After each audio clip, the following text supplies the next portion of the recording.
তাই তো এত রাত্রে মানুষ হয়ে যায় কে রে? হঠাৎ করে আমার মা রে আমি স্বপ্নে দেখলাম, তারপর দেখতে আমার মা আমারে ডাকতেছে। তার তো সাইডে হাইটে গেলেই তো এমনিই তো ভয় করে, আর তুমি একা একা এখানে কবর জিয়ারত করতেছ।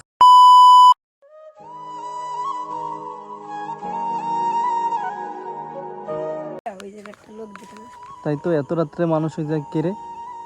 আসো তো যাই দেখি ওই যায় কে আসছে।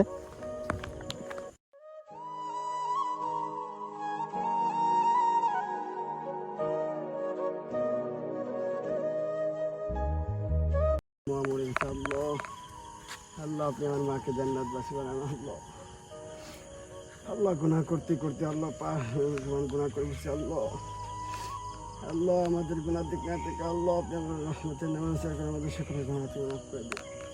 আল্লাহ কিছুদিন আগে আমার মামলা হয়েছে। আল্লাহ আল্লাহ তার কবরকে জান্নাতের টুকরা বানিয়ে দিন।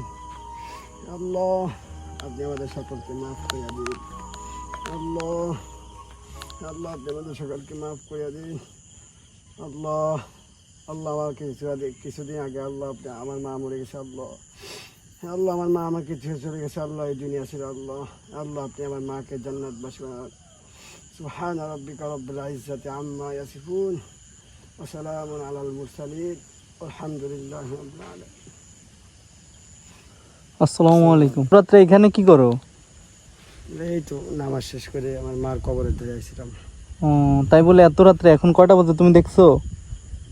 11:42 বাজে, প্রায় 12টা বাজে। তোমার এখানে কেউ নাই আশেপাশে, এই যে কবরস্থানে একলা একলা তুমি কবর জিয়ারত করতেছো। তো তুমি দিনে করলে হইতো না এটা? আল্লাহ আমার মার জন্য প্রাণ পড়তেছিল। আমার মা কিছুদিন আগে মরে গেছে।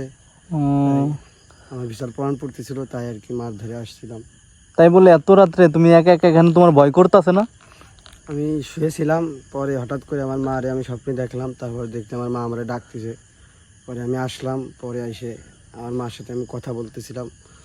আর বিশাল প্রাণ তা পড়তেছিল। তুমি যে, তা তো বুঝলাম, কিন্তু তুমি যে যে একা একা এখানে যে দেখছো কত কেউ নাই আশেপাশে, এখানে তো মানুষ রাস্তাতে সাইডে হাইটে গেলেই তো এমনিই তো ভয় করে, আর তুমি একা একা এখানে কবর জিয়ারত করতেছো।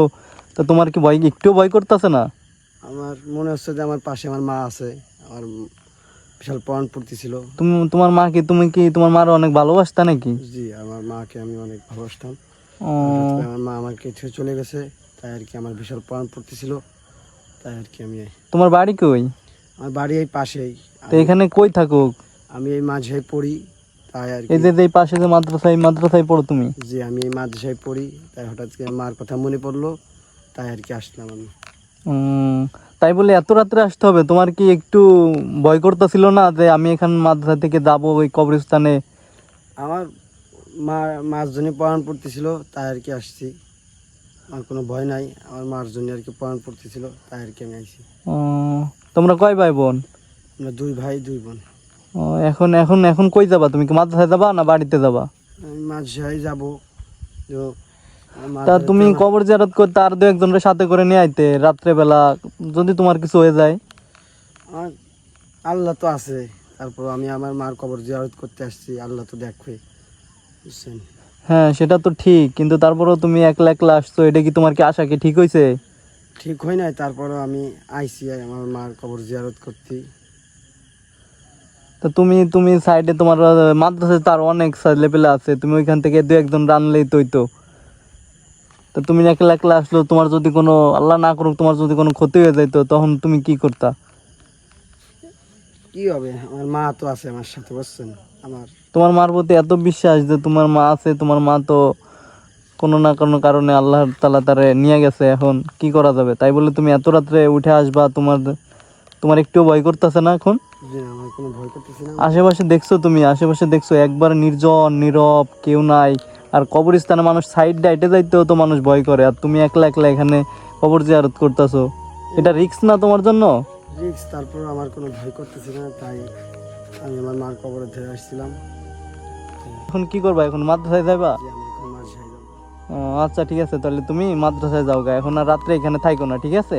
যাই মাদ্রাসায় যাই শুয়ে থাকো, হ্যাঁ? জি আর রাত্রে আর কখনো বেরোয়ও না, বুঝছো? রাত্রে বেরোইলে তোমার সমস্যা হইতে পারে। তোমার আম্মা ঠিক আছে, তোমার আম্মার জন্য দিনে দোয়া করবা, বুঝছো?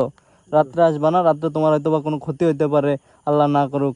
তোমার প্রত্যেকটা ছেলের মাই, সন্তান তার মাকে ভালোবাসুক, আমরাও চাই যে তার মাকে ভালোবাসুক, কিন্তু তাই বলে এত রাত্রে রিস্ক নিয়ে না, ঠিক আছে? তুমি দিনের বেলায় আসবা, এখানে এসে কবর জিয়ারত করবা, বা তোমার আম্মুর জন্য দোয়া করবা, বা তোমার আম্মুর সাথে কথা বলবা, ঠিক আছে? তা তুমি এই বাসায় মন খারাপ করো না, বুঝছো ভাই? তা তুমি বাসায় যাও, এখন মাদ্রাসায় যায় শুয়ে থাকো। আর নেক্সট টাইমে রাত্রের বেরোয়ও না, আর আসলে দু একজনটা নিয়ে আয়ো, ঠিক আছে? নাহলে তুমি এত রাত্রে, তুমি তো দেখতেছোই যে এখন প্রায় প্রায় 12টা বেজে গেছে, দেখছো? ওই যে 12টা বেজে গেছে প্রায়। এত রাত্রে তোমার কি একটা অবস্থা, একবারে নির্জন জায়গা, এখানে তো মানুষ তো এমনিই ভয় পাবো দেখলেই। আর তোমার তুমি মা একটু জাতি মনে হচ্ছে না। অনেক কষ্ট লাগতেছে না ভাই? ঠিক আছে, কষ্ট করো না, মনে কিছু করো না, আমি বুঝতে পারি নাই, তারপরও ঠিক আছে, তুমি মাদ্রাসায় যাও। এত রাত্রে রিস্ক নিয়ে তোমার এটা করা, তুমি দিনে করবা, ঠিক আছে? দিনে নামাজ পড়া দোয়া করবা, বা তুমি আসবা এখানে সব সময় দেখাশোনা করবা, ঠিক আছে? আচ্ছা ঠিক আছে, তাহলে তুমি যাও, ভালো থাকো, ঠিক আছে ভাইয়া? দোয়া করো। আসসালামু আলাইকুম। দেখে শুনে যাও, আমি আসবো আগে দিতে নাকি তুমি যাইতে পারবা? আচ্ছা ঠিক আছে, যাও তাহলে। আমি এখানে আছি, আমরা এখানে আছি, থাকতে থাকতে তুমি চলে যাও। প্রত্যেকটা মায়ের সন্তানই এরকম হওয়া উচিত, মায়ের প্রতি ভালোবাসা, এরকম সন্তান জন্য ঘরে ঘরে জন্ম নিই। ভাইটিকে দেখে অবাক হলাম যে সে এত রাত্রে মায়ের কবর জিয়ারত করতে আসে। তার জন্য সবাই দোয়া করবেন, তার মাকে যেন সে এভাবে ভালোবেসে যেতে পারে সারা জীবন।